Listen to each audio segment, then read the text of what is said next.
Resultados de la encuesta de la UCA. ¿Qué análisis debemos hacer? De esto hablaremos en República.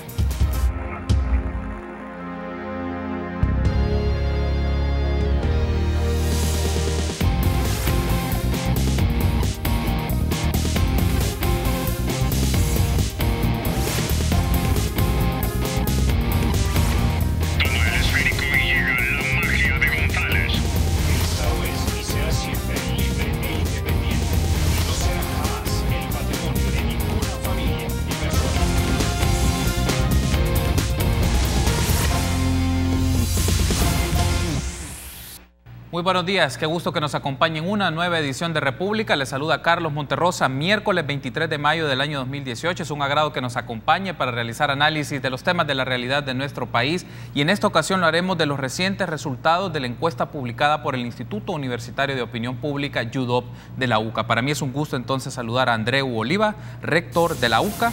Y también está conmigo Janet Aguilar, directora del UDOP de la UCA. Buenos días a ambos, bienvenidos a República. Muchas gracias, Carlos, buenos días. Buenos días, Carlos, muchas gracias por la invitación. Gracias a ustedes por acompañarme y tener esta primer ya análisis a profundidad de los datos y de los resultados que se presentaron ayer en las instalaciones de la UCA, de la encuesta que siempre presenta de manera regular esta universidad sobre cómo se está leyendo la realidad nacional en temas políticos, institucionales y electorales. Datos muy interesantes que han generado reacciones de diferentes expresiones partidarias, pero también políticas. Me gustaría iniciar solo con este aspecto más de carácter técnico, si lo podemos denominar de esta forma, Janet. ¿Cuáles son las características de la población que encuesta la UCA? Estamos hablando de una cantidad de 1.263 personas encuestadas. Entonces, ¿cuál es el perfil, las características de esa población? Sí, bueno, en términos generales se trata de una muestra nacional que se dirige a personas adultas, se toma como base el marco muestral, en este caso proyecciones de población para el año 2018 que vive en el país, que de acuerdo a Digestic andan alrededor de 4.6 millones de salvadoreños y salvadoreñas. Con este marco muestral y la distribución en los 14 departamentos según género, se establecen las cuotas, en este caso de género, de edad, estratificación y también el peso poblacional. En términos generales, el diseño de la muestra busca ser una muestra representativa, es decir, que refleje en micro no solo la distribución de la población adulta que vive en el país, sino además las características, por ejemplo, por género. Alrededor del 51-52% de los encuestados, las encuestadas son mujeres en este caso, mientras que el restante 48% son hombres, porque esa es la composición de la población adulta que vive en el país.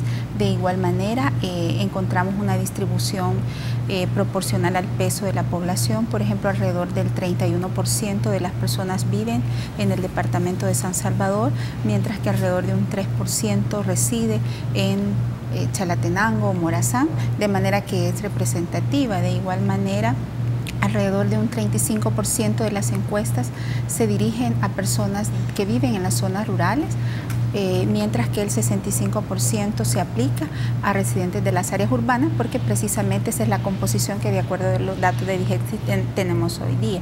Adicionalmente, también se trata de hacer un proxy de la distribución de los distintos estratos, y al ser una muestra aleatoria, de alguna manera también la selección de los segmentos tiende a tener una dispersión, de manera de recoger tanto opiniones de los segmentos medios como de los segmentos medio altos y altos, que sin duda que son los que más cuestan, pero también de los segmentos marginales y de los segmentos, en este caso, de estratos más bajos. Así, esta pregunta para efectos que la población conozca cuál es la muestra en términos generales y el perfil de las personas que son encuestadas, porque eso también permite interpretar un poco los resultados que se generan. Y a la luz de eso, y me gustaría ya entrar de lleno con la valoración que la UCA hace de los resultados, padre Andreu, es en qué contexto también se pasa este cuestionario, porque se menciona en afiche entre el 21 de abril y el 1 de mayo, pero en ese periodo se dieron las internas del partido Arena. Carlos Calleja se constituye en el ganador de este partido, pero también fueron la inscripción de las candidaturas para la presidencia por el FMLN, Hugo Martínez y Gerson Martínez,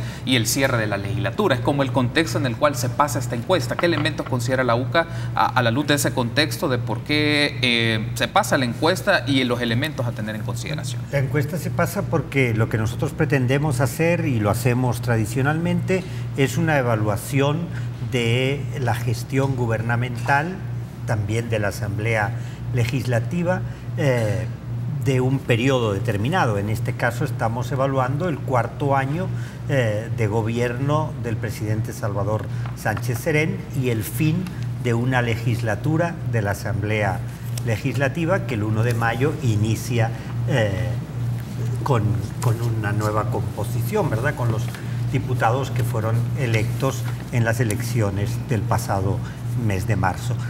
Pues coincidió ciertamente en este proceso también de internas que seguramente pues algún tipo de influencia ha tenido, sobre todo porque ya se van clarificando cuáles son los posibles candidatos a presidente de los distintos partidos políticos, y eso hace pues que ya la gente también vaya pudiendo mostrar de mejor manera sus preferencias electorales de cara a las presidenciales. Hay un aspecto acá que me llama la atención. Ya entramos a la evaluación del gobierno, específicamente del presidente, y una frase que se menciona en el boletín de prensa del YUDOP. Me gustaría profundizar en su análisis, padre Andreu, y escuchar también a Janet. Lo leo textual: la baja aprobación ciudadana de la gestión gubernamental es cada vez más unánime entre los distintos grupos de la población. Me llama mucho la atención esto, en función de qué aspectos podemos analizar esta afirmación, que la aprobación ciudadana en la gestión del gobierno cada vez se hace más unánime y sobre todo en diferentes grupos de la población. Sí, como decía Janet, ¿verdad? La muestra es una muestra representativa de la población, toca a los sectores rurales, a los sectores urbanos, a los sectores de bajos ingresos, de medianos ingresos, de altos ingresos, a población con mayor nivel de estudio, a población con menor nivel de estudio. Entonces, antes uno podía observar diferencias en la apreciación de la evaluación del gobierno según el sector del que provenía el encuestado. Lo que vamos viendo es que en esta encuesta se va acumulando una evaluación más negativa de la gestión gubernamental y a la vez más unánime, es decir, que hay más coincidencia entre los distintos sectores poblacionales, ¿verdad? Hay leves diferencias. El sector rural y el sector marginal urbano, que son sectores de menores ingresos, evalúan mejor la gestión presidencial, levemente mejor.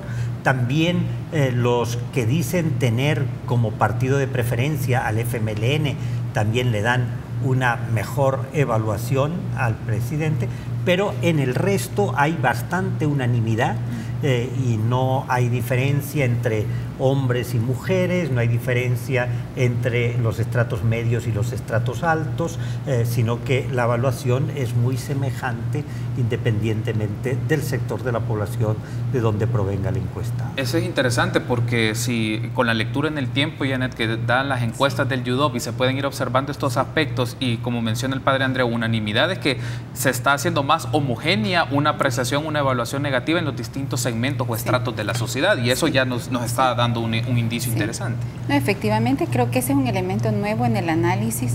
Si bien es cierto, digamos, la gestión de Sánchez Serén ha estado marcado por altos niveles de desaprobación que se han venido profundizando prácticamente desde el primer año de gestión, al menos desde la perspectiva de la opinión pública, suelen haber diferencias significativas entre los grupos al momento de valorar, es decir, las valoraciones no son unánimes cuando ya desagregamos a la población según sus características de género, del lugar donde viven, según el lugar que ocupan en la sociedad. Las personas, como ya decía el padre Andreu, de ciertos estratos tienden a tener apreciaciones o piensan políticamente distinto que la gente, por ejemplo, de bajos ingresos. Las mujeres rurales suelen, por ejemplo, tener una apreciación más positiva del gobierno respecto a los hombres en general, pero también sobre todo respecto a los hombres, por ejemplo, de las áreas urbanas. El tema de la educación suele marcar contrastes importantes en la manera en cómo la gente evalúa políticamente su entorno. En este caso fue interesante porque es una evaluación cada vez más unánime, es decir, que digamos la valoración negativa parece estar presente en los distintos grupos poblacionales, incluso en sectores o regiones del país en donde tradicionalmente no solo este gobierno, sino el gobierno del FMLN y el FMLN como partido ha tenido mayores adhesiones o respaldos. Hablo concretamente de la zona oriental del país, que suele distinguirse del resto de regiones en una apreciación más favorable del gobierno, de las políticas del mismo presidente. En este caso es cada vez más homogénea y eso también da la pauta para señalar que realmente se está profundizando esta tendencia de opiniones negativas, no solo en términos de la calificación, sino también en relación a la evaluación de distintos indicadores del gabinete en su conjunto, pero también del trabajo y de la labor del presidente y de su imagen, ¿no? Porque hay también que separar estos elementos y en el caso de la encuesta del YouDop solemos también distinguir esto porque en algunos casos suele haber diferencia. Por ejemplo, en el caso de Mauricio Funes, cuando se preguntaba por el gobierno, tendía a salir un poco menos favorablemente evaluado que cuando se preguntaba por él como presidente, en donde las apreciaciones tendían a ser mejor.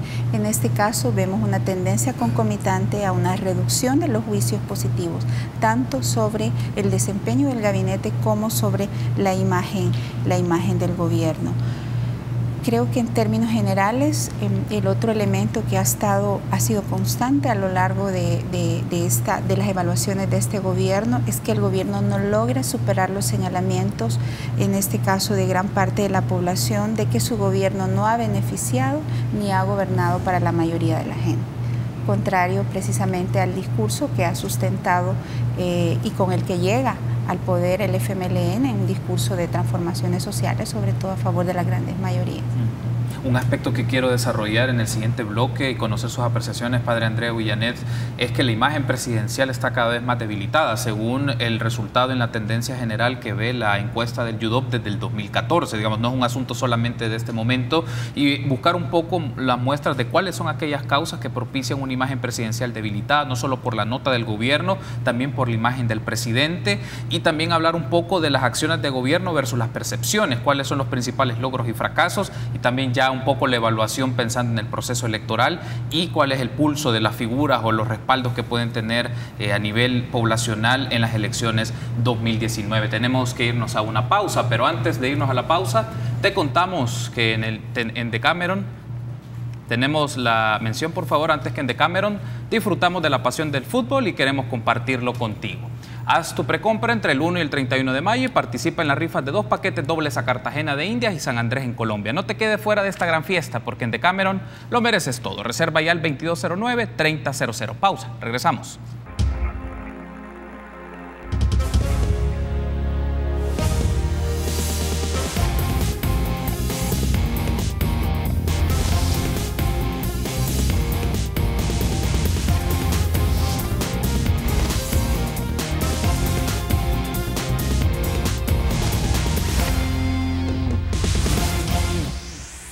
Seguimos discutiendo con Janet Aguilar y Andreu Oliva los resultados de la encuesta del YouDop sobre evaluación también de proceso electoral, de evaluación gubernamental y perfiles en función de las elecciones 2019. Uno de los aspectos que me gustaría aprovechar y discutir, Padre Andreu, es una imagen presidencial debilitada. La nota del gobierno es de 4.6, la imagen del presidente desde que asumió su cargo ha empeorado según el 62.9% de la población encuestada. ¿Cómo lee la UCA este tipo de datos? Bueno, por un lado, es atribuible también a la mala percepción que hay sobre la gestión del gobierno, ¿verdad? Cuando preguntamos a la gente sobre su opinión sobre el gobierno y qué es lo que ven que no está funcionando, la mala gestión gubernamental tiene un peso mayor que en el pasado, ¿verdad? Casi un 24% de la población piensa que ha habido una mala gestión gubernamental, que falta liderazgo del presidente,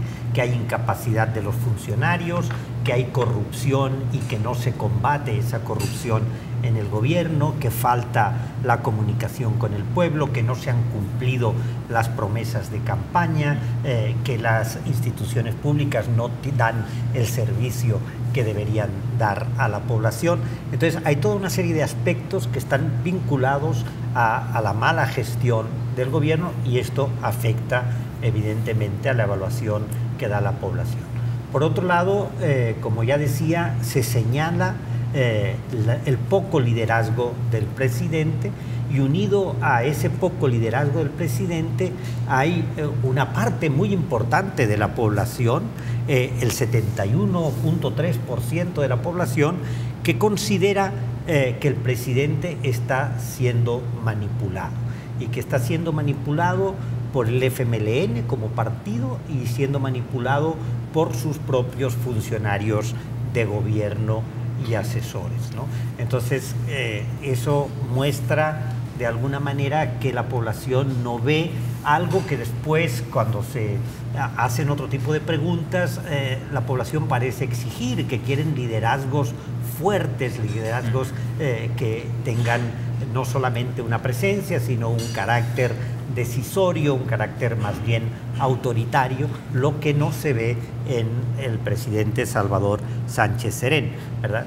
También la población señala en 2/3 partes casi que el presidente está gobernando mal, y eso ha venido incrementando a lo largo de los años de gobierno. Quiero retomar justo esta idea que ha mencionado, padre Andreu, de por qué consideran la población o el 71.3% de la población encuestada, Janet, que el presidente es manipulado. Y me llama la atención esto. ¿Por qué consultarle a la población sobre esto en particular, si el presidente es manipulado o no?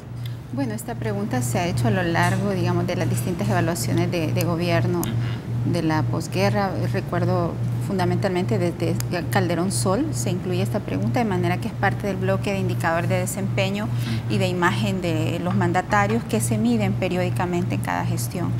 En este caso, sí, efectivamente, lo que encontramos es un alto porcentaje de la gente, 7 de cada 10, creen que el presidente no tiene el control de sus decisiones, es decir, que es manipulado por otros sectores. Cuando a este segmento de la población se le pregunta quiénes manipulan al presidente, como solemos hacer, encontramos que cerca de la mitad de las respuestas aluden al FMLN, y en este caso, cerca de 7 de cada 10 respuestas aluden al FMLN y a sus asesores y funcionarios.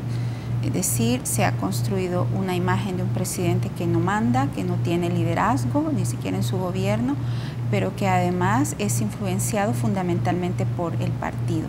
De manera que esta imagen maltrecha del gobierno tiene que lidiar además con el rechazo que ya genera en la opinión pública el partido, con el lastre que de alguna manera le puede generar también el desgaste del partido, que obviamente en la encuesta, como podrán ver, pues aparece también bastante mal evaluado y se ha erosionado mucho.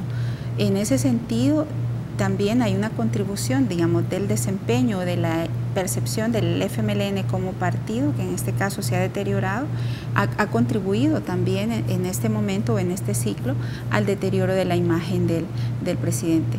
Sobre todo en un contexto en donde estamos en una crisis de legitimidad del sistema político tradicional, del sistema de partidos, en donde no hay líderes, los problemas del país se han agravado, la gente demanda decisiones fundamentales, decisiones estratégicas, y vemos en contraposición y en relación sobre todo a sus predecesores, que eran presidentes omnipresentes, los telepresidentes, Sacas y Funes, vemos a un presidente ausente de los medios, con poca presencia pública, con una imagen también, digamos, de un presidente más débil, es una persona bastante mayor también, que está menos expuesta a la comunicación con la gente, y de alguna manera en este contexto de crisis creo que esto ha sumado a esos altos niveles de desaprobación.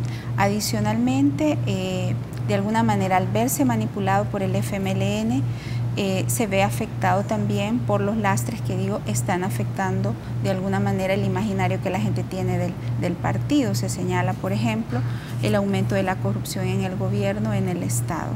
Y este elemento también ha venido creciendo, si bien es cierto, no es nuevo, ha venido creciendo y se configura en esta evaluación como un elemento clave que contribuye también a el resultado de la evaluación de la gestión de gobierno. Ahora, otro elemento que tiene que ver para analizar un poco la evaluación que la gente tiene del desempeño del gobierno, padre Andreu, es cuál es la identificación de los principales problemas. Y el principal problema es la delincuencia y la inseguridad, pero también el costo de la vida y las condiciones económicas. En uno, obviamente, la responsabilidad recae en el órgano ejecutivo, pero hay otras instancias del sector justicia que participan en materia de delincuencia e inseguridad, pero en el caso económico no depende necesariamente del gobierno, pero igual la población lo ve como los principales problemas de país. Pues yo creo que por un lado están los problemas, ¿verdad?, que son los que vive la gente independientemente del gobierno que tenga y de la pues, desempeño que tenga el gobierno, que están claros en El Salvador, pues que es el tema de la delincuencia, la inseguridad, la violencia, por un lado, y el tema de la economía, por otro. Hay que señalar que a lo largo de todos estos años vamos viendo cambios en la percepción de la gente sobre estos dos principales problemas. Siempre son los mismos, inseguridad, violencia, delincuencia, por otro lado economía, pero a veces están más separados y el tema de seguridad ha llegado a ser considerado el principal problema por más del 70% de la población y a veces ha sido el tema económico el que ha estado por encima. En esta ocasión lo que vemos es que ha bajado la preocupación o la visión de la población que la seguridad es el mayor problema en porcentaje y ha aumentado el porcentaje de la población que cree que la economía es el principal problema. Yo creo que eso en parte es porque nos vamos acostumbrando a vivir en esta situación de inseguridad y de violencia a la que no le vemos salida y que por tanto el ser humano va buscando adaptarse a esta situación. Y por otro lado, pues la situación económica le aprieta más el zapato a la gente y le preocupa más, ¿no? Entonces, esos dos elementos hay que tenerlos en cuenta como los principales problemas de parte de la población. Pero también vemos que la población ve como fracaso del gobierno precisamente su incapacidad para disminuir la delincuencia en el país y para mejorar la seguridad. Es un elemento importante. Por otro lado, se ve y se manifiesta que las medidas extraordinarias implementadas hace ya 3 años para combatir la delincuencia apenas han tenido un impacto en la reducción de la delincuencia, y también algo que es llamativo, que cada vez un número más importante de la población ve que el Consejo Nacional para la Seguridad y la Convivencia Ciudadana es poco efectivo y está incidiendo poco su trabajo en la mejora de la situación de la delincuencia en el país. Eso retomando un poco evaluación de acciones de gobierno, campo de políticas públicas y desempeño en las instituciones del órgano ejecutivo. Si les parece, hagamos un poco la transición antes de irnos a la pausa ya al tema del proceso electoral. Y uno de los datos que llamó mucho la atención, Janet, y que lo podemos ver en función de las encuestas anteriores también, es la poca o ninguna confianza que el Tribunal Supremo Electoral genera. Es decir, 81.2% de la población encuestada considera que tiene poca o ninguna confianza en el tribunal y una nota de 5.5. Sí, sin duda este dato no es nuevo. Ya la encuesta también de finales de año adelantaba que el tribunal tenía bajos niveles de credibilidad. Sin embargo, ha caído en sus mayores niveles de desaprobación, sobre todo después del mal desempeño que tuvo, ¿verdad?, en las pasadas elecciones. Esto viene a abonar a esta crisis de legitimidad, porque obviamente prevalece entre el clima de opinión pública un sentimiento de desencanto, de rechazo hacia los partidos, y por tanto obviamente estas son razones que de alguna manera se han aludido para que la gente se ausentara en las urnas. Pero si adicionalmente no hay credibilidad en el árbitro, en el ente encargado de gestionar, administrar las elecciones, pues esto de alguna manera genera una crisis en el mecanismo tradicional, en este caso, mediante el cual se elige la voluntad popular. Bien, tengo que hacer una pausa, pero al regresar me gustaría que hablemos ya de lleno sobre los perfiles de las figuras o de los candidatos que pueden sonar para la presidencia 2019, pero también qué aspectos considera la ciudadanía que pueden hacer que mejore el país, que hay una de las preguntas directamente sobre ello, y eso lo vamos a abordar tras la pausa. Regresamos en minutos.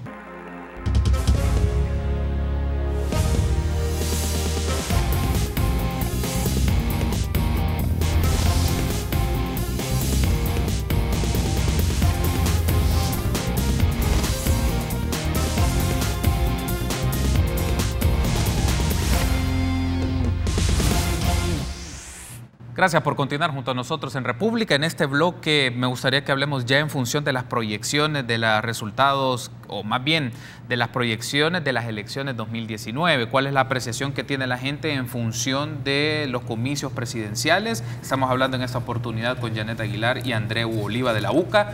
Y solo para tener un elemento así de contexto, padre Andreu, las personas consideran necesarios otras ofertas partidarias respecto al FMLN y Arena. 50.3% de la población encuestada menciona que es necesario que haya otro partido de izquierda distinto al FMLN y 54.3% de la población encuestada dice que es necesario otro partido de derecha distinto a Arena, pero también un tercio de la población habla que espera una figura de líder fuerte. Digamos, esa combinación de cosas nos pueden llevar a unas interpretaciones interesantes. Yo creo que estamos en un momento de crisis de los partidos políticos que tradicionalmente ha tenido El Salvador, y hay una desconfianza cada vez más grande de la población respecto a estos partidos políticos, respecto a sus líderes. También hay un problema en el tema electoral con la desconfianza hacia el árbitro electoral, que es el Tribunal Supremo Electoral. Entonces, es un momento en que se están dando cambios, ¿no? Y yo creo que estos datos que tú has señalado expresan que la gente quiere cambios, que quiere un partido de izquierdas pero que no sea el FMLN, que quiere un partido de derechas pero que no sea Arena, ¿verdad? También, y eso es muy importante, un 74% de la gente quiere un partido de centro con fuerza para gobernar. Entonces, eso también muestra que hay un grupo importante, ¿verdad?, de la población que quisiera un partido de centro y que tiene un cansancio por esta polarización derecha-izquierda, que ve que en lugar de contribuir a resolver los problemas del país, lo que está es acrecentando nuestros problemas, ¿no? La gente sigue creyendo en los partidos políticos y en el sistema democrático como el mejor sistema, ¿verdad? Pero quiere otros actores diferentes, y por eso no ven que la solución a los problemas del país sea que vuelva a gobernar Arena o que vuelva a gobernar el FMLN, sino más bien que gobierne otro partido distinto, o que gobierne una persona, ¿verdad?, que tenga liderazgo, que tenga rasgos autoritarios o fortaleza para poder gobernar el país en una dirección determinada, ¿no? Entonces, eso es señal, yo creo, de que los partidos políticos han defraudado a la gente, que primero gobernó la derecha después de los acuerdos de paz durante 20 años, no resolvió los problemas del país, no cambió el país, después optaron por votar a la izquierda gobierna 10 años, los resultados tampoco son buenos, entonces ahora se quiere probar otra opción que sea distinta, y sobre todo pues parece que hay un interés de la población en que quien gobierne pues no sea los que han gobernado tradicionalmente, ni venga de esos partidos, y que incluso pueda venir de afuera de lo que son los líderes tradicionales en el país. Y en función de esa idea que introduce padre Andreu, podemos ya abordar, Janet, del análisis que se hace de una de las preguntas que se hizo de los perfiles, independientemente del partido que pertenecen, ¿quién le parece el mejor candidato a la presidencia de la República? Y el resultado que tenemos: Nayib Bukele, el 51% de la población encuestada, Carlos Calleja, 20.2%, Javier Simán, que ya no estaba en la contienda, 9.8%, Hugo Martínez, 3.9%, Gerson Martínez, 2.9%. ¿Cuál es la lectura que se hace de este dato en función de los otros elementos que se ha consultado en la encuesta, pero también de lo que está ocurriendo en la coyuntura política? Sí, precisamente como es habitual en las encuestas del YUDOP, tratamos no solo de preguntar sobre intenciones de voto, sobre preferencias partidarias, sino también de sondear otros elementos de la cultura política que puedan estar abonando, digamos, a un análisis de cómo se están configurando esas adhesiones o simpatías partidarias. Y en este caso, justamente estos datos que han discutido previamente, el tema de la preferencia de la gente por una tercera alternativa, por un líder fuerte que no venga de los partidos, es bastante coincidente con los resultados de la pregunta. En este caso fue una pregunta cerrada en donde se mencionaron a 5 personas, de las siguientes personas, e independientemente del partido de donde venga, cuál considera que es el mejor candidato a la presidencia, y se mencionaron los 5 nombres. Dentro de este grupo, la mitad de las menciones las capta Nayib Bukele, ¿no? Con una importante ventaja sobre el resto de contendientes, en este caso tanto los dos de Arena como del FMLN. Estos resultados tienden a variar cuando ya se pregunta de forma abierta, en este caso, por la intención de voto por partido. Es decir, si las elecciones fueran el próximo domingo, ¿por cuál partido votaría? En este caso, la gente responde espontáneamente y lo que encontramos es que un 38.5% mencionó a Nuevas Ideas como el partido por el cual votaría, y mucha de la gente está clara que es un partido en formación, no hablan de un partido consolidado. Es importante destacar que como esta pregunta es abierta, no va dirigida, ¿verdad?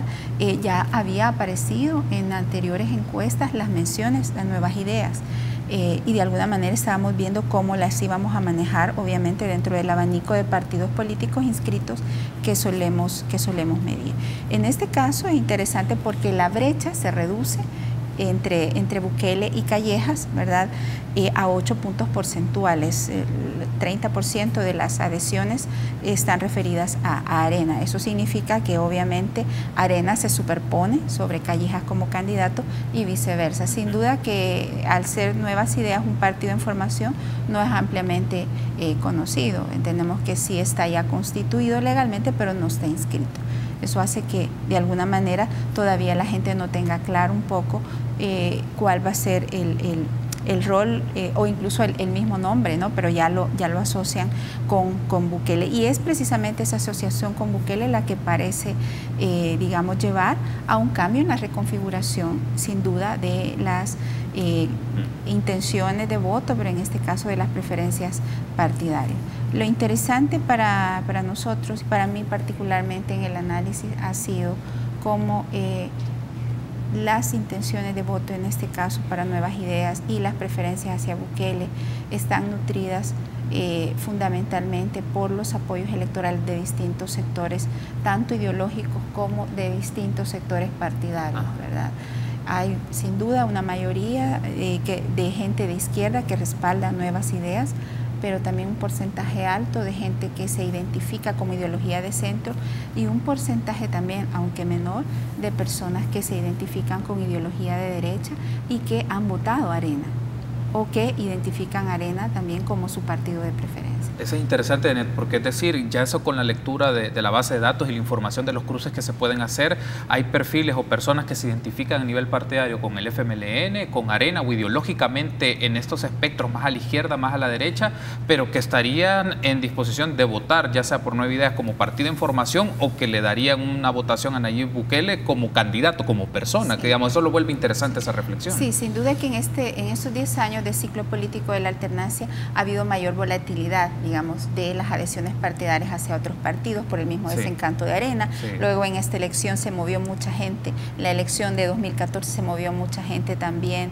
digamos, al FMLN, a otros partidos. Han habido cambios, pero en este caso es claro cómo este movimiento o esta figura logra capturar el interés, al menos en este momento, ¿verdad? Porque obviamente falta todavía mucho tiempo para la elección, captura el interés de distintos sectores ideológicos y partidarios, e incluso a la hora de cruzar de cómo votó en las pasadas elecciones, de cómo votaría, también todos los partidos se ven menoscabados, principalmente el FMLN, ¿verdad? Hay alrededor de la mitad de gente que dice, al menos en la encuesta que votó en la pasada elección por el FMLN, que votaría para las elecciones 2019 por Nuevas Ideas. Y hay un aspecto también interesante, Padre Andreu, es ante la pregunta de la ubicación ideológica que tienen las personas en el espectro político, siendo del 1 al 10, 1 la posición más a la izquierda, 10 la posición más a la derecha, la media es 6.9. Digamos, por esta apreciación en ese momento es que los ciudadanos o la población encuestada se está inclinando más hacia la centro-derecha,